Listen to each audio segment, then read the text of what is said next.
welcome to the Orion Bowl 2025 season. Oh, hello, this is the Orion Bowl NFL Fantasy Commissioner video for week number 8. This is a video for the teams in the Orion Bowl Fantasy League, the greatest fantasy league for the NFL in the world, in my humble opinion. But I'm the commissioner, so I would say that I am Commissioner Burt Green, and this is a video I do once a week to recap last week's action and to look ahead to what I think might happen in week number 8 with some terrible predictions. They often go completely awry, although there has been some data brought out by one of the players lately that my predictions are not as bad as they used to be. Irrelevant. Anyway, you're in the league because that's why you're watching this video. If you're not in the league, I'm not really quite sure why you're here, but welcome, and I won't stop you. There will be some kind of fantasy tidbits. I'll have a quick run through the waiver wire. Mostly you'll get to have a look at what you shouldn't be doing week on week, and that's a great segue into my matchup last week. So let's have a look at week number 7. So the Baltimore Ravens lost out to the Legion of best team in the league. Now, to be honest, I feel vindicated because I lost by way more than 24 points. Why is that number important? Because yours truly, I decided to overthink the matchup. Here is some really sound fantasy advice for you. Sometimes don't overthink the matchup.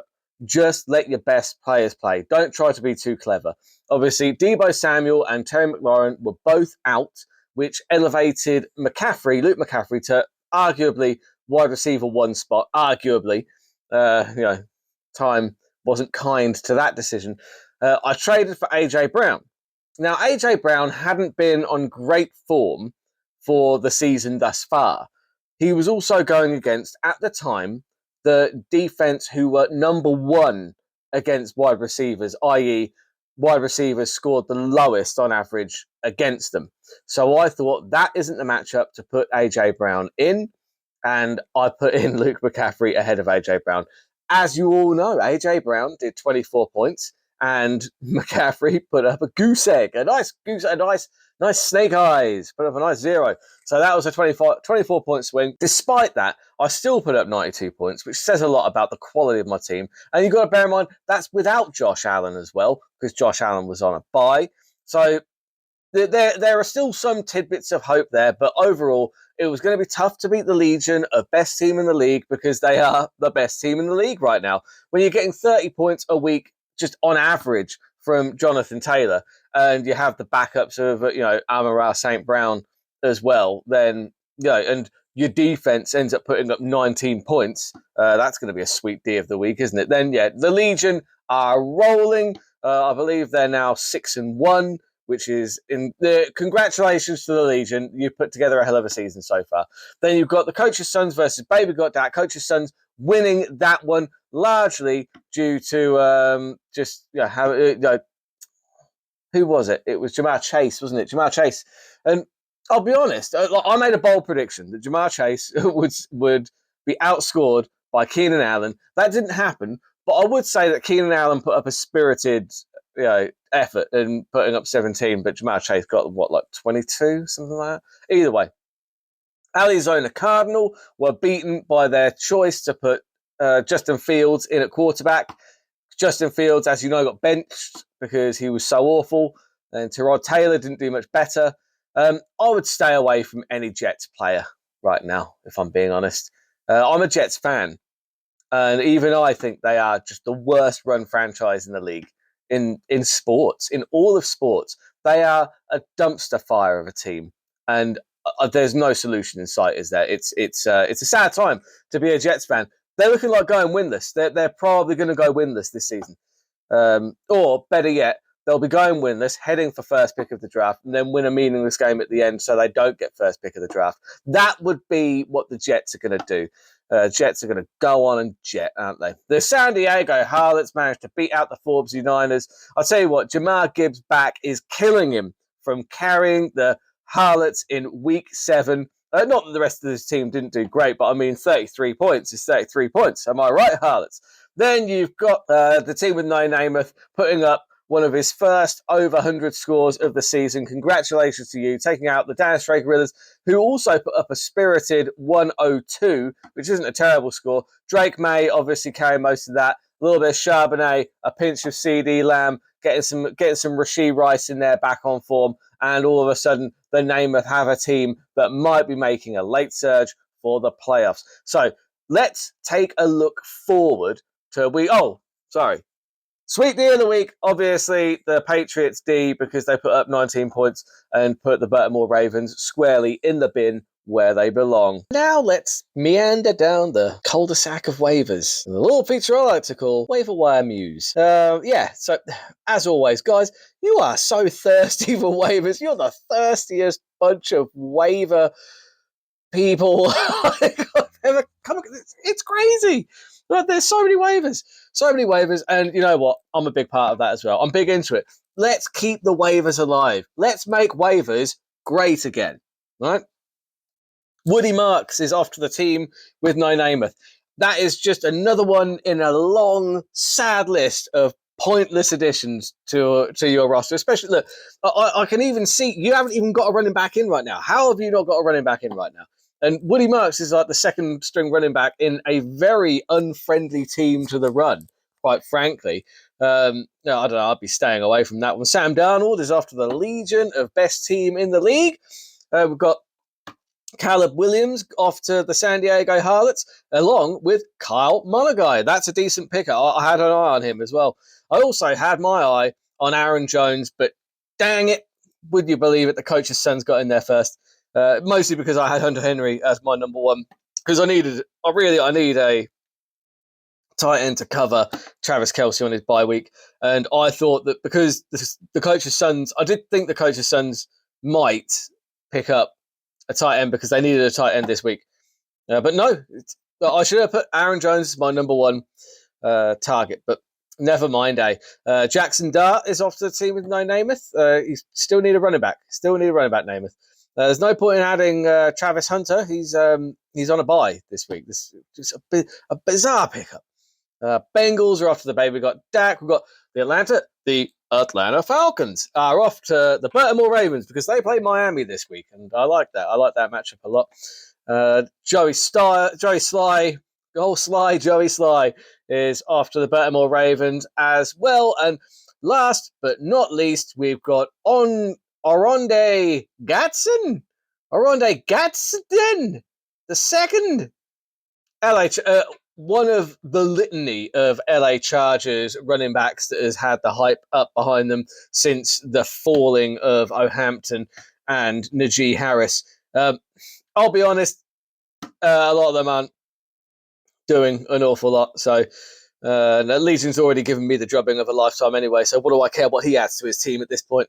I have to play him again this season as well. God damn it. It's just not fair, is it? It's not fair. Anyway, that's Waiver Wire News. Week number 8. This Arizona loss being brought to you by My Protein Moose. What this is, it's a moose.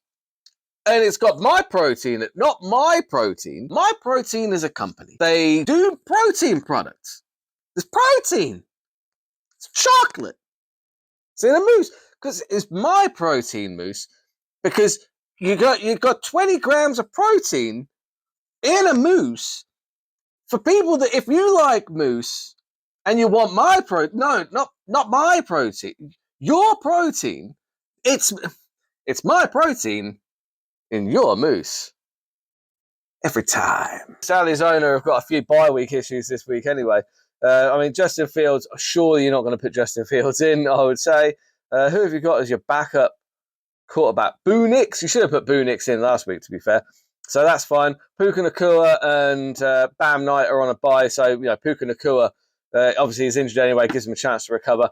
I'd imagine you'd be putting in Stephon Diggs. You've got Williams, Little, and Seahawks D on a bye. I'd imagine, let's say you're going to be putting in Bo Nix because that would be the only sane decision that you've got. 18 points is the average from him. I've got Josh Allen back this week. I would say that's probably not a bad matchup. The Buffalo Bills are not brilliant against the run. Rico Dowdle I'm keeping in there. Despite Chuba Hubbard being back, he is getting much more of that backfield action.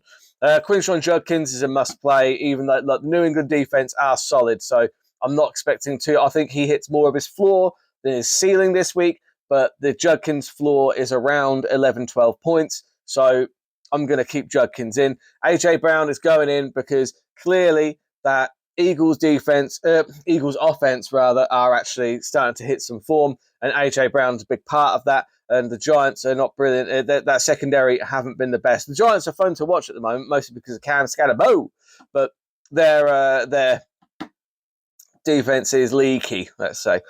Edge Booker managed to avoid further injury last week in his matchup, so I'm going to be putting him in every time because he got held to like 5 points, but he still got a good amount of targets, and those targets usually end. Any wide receiver is always going to be hit or miss to a certain extent. They're not as reliable as running backs for me, but Edge Booker has been putting up some serious numbers. So the wide receiver position, Edge Booker and AJ Brown, going to keep Kelsey in there. Maybe I'll put Hunter Henry in there. I haven't decided yet. Bijan Robinson, obviously that is a play against Miami.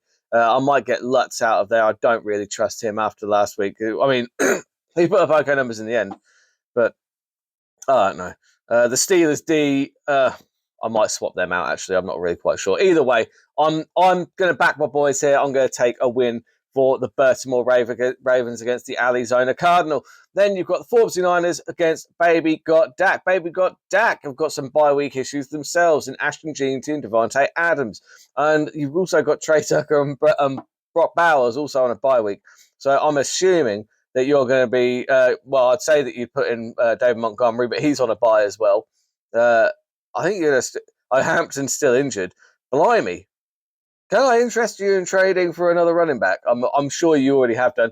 I've seen 3-for-3 trade. I couldn't be bothered to look at the details. I just hit vote against. I'm sure that you had some running backs in there for you somewhere. Mike Evans on the 49ers, obviously out. He broke his fibula or collarbone or something like that. So he's probably going to be done for the season now, for being honest. So Mike Evans, I'm assuming you'll be dropping him. Cortland Sutton can fill that gap nicely, though. And Jalen Warren, maybe you got Hunter Henry back, you've got Mason back, Hurts back. Hurts is back on form. You've got Chris Olave, who's getting a lot of targets but not doing much with them. Goddard, he's probably one of the better tight ends in the league, to be fair. So I think I will lean with the 49ers in that one. Then you've got the San Diego Harlots taking on the Dallas Stray Gorillas. And you've got the likes of Mahomes, Swift, and Williams taking up the Javonte Williams. That was a great trade for you because I don't even have the Indiana Jones on my lineup anymore. I should have kept Javonte Williams. He's just been putting up points for fun this year. Everyone thought he'd fizzle out. He ain't fizzled yet. You've got the number one quarterback on the league. Jalen Waddle in form. Rashid Shaheed's in form. You've got no defense in there right now, which is fine. But I'm sure you'll pick one up off of the waiver wire because I'm going to do a separate waiver wire recap later. I'm just recording this so that I don't have to do it before I go to the pub later because I want to go to the pub. And I get moaned at because I go to the pub over making the video. Shut up, Arizona. You shut up. You shut your mouth right now. Anyway, Saquon Barkley, back in form. Scatterboo, one of the most fun players in the league. Wendell Robinson, I like that as a pickup. He gets good production. Golden started to come into his own. Kittle is back. Yeah. I think you have to go with Harlots and Pinheiro. Harlots and Pinheiro take the win, and then you've got the team with no name taking on the Minnesota. The team with no name A taking on the team with no name B.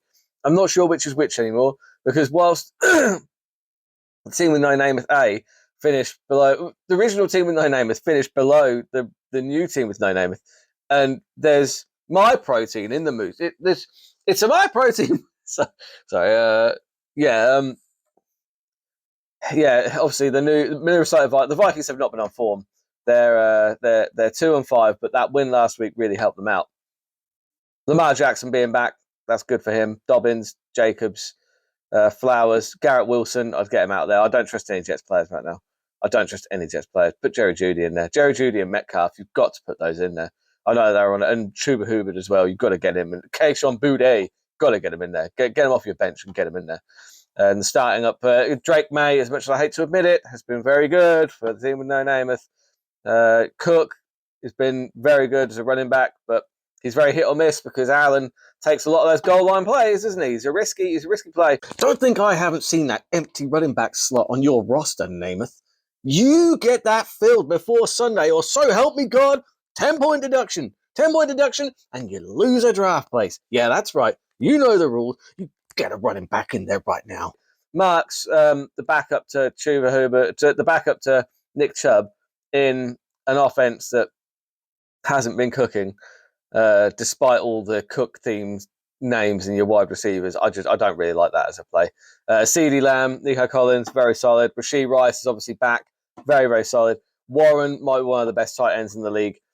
Colts defense against Tennessee, that's probably a really good play as well. I think the team would know that. I think the original Namath might walk away with a win this week, so that's what I'm going with. Then you've got the coach's sons taking on the Legion of best team in the league. Look, the Legion are marching. Trey McBride and the Rams are the Rams D have been carrying the Suns recently, and they're on a bye. You've got McBride on a bye. I'm sure you're going to put in another tight end. I'm sure there'll be a tight end being picked up off the waiver wire. I haven't done that video yet. I'll tell you who you're not going to get though. You're not going to get Hunter Henry because I'm number one on the waiver wire. It's not a prediction. It's not like oh Nostradamus here. I don't think you're going to get Hunter Henry. I'm getting Hunter Henry because I put in a waiver for him and I am number one on the waiver wire. So yeah, good luck replacing Trey McBride, bitch. So, Vidal, a bit hit and miss. Despite having the whole backfield, Krosky Merritt, he's actually emerged. He's quite good. Jamar Chase is back in form. Xavier Worthy. Christian McCaffrey is still healthy. Week 8 and Christian McCaffrey is still healthy. Don't think I don't see you haven't got a defense in there, sons. You get a defense in there immediately or you'll suffer the consequences. 10-point deduction, plus you sacrifice a draft place next season. I'm watching you. I can't believe it either. For that reason alone, I'm taking the coach's sons to bring the Legion of best team in the league down a peg, to drag him back down here with the rest of us. Just think of the smell. So anyway, that's the video. If I picked you to win, prove me right. If I picked you to lose, prove me wrong. And I will see you next week.